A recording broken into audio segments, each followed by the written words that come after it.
Hi, welcome to Maptive. In this tutorial, I'm going to walk you through embedding your map on your website. So once you've got your map set up, you've got the tools that you want on that map already that you want them to be able to see and access, like the filter tool, we're going to go into map settings. In map settings, we're going to find shared and presentation maps. And in here, you have the ability to choose what tools your shared user will be able to use and what they actually can see. So that's what you'll find here. But as we scroll all the way to the bottom, you'll find Embed Map.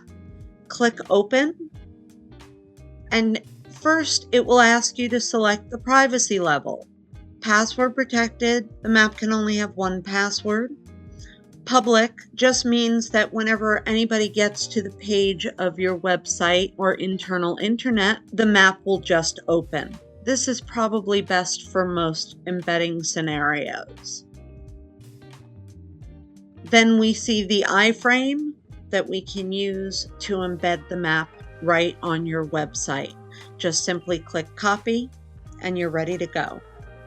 And that's how you embed your map on your website. If you have any questions at all, please feel free to reach out to us. Thanks for watching. Bye.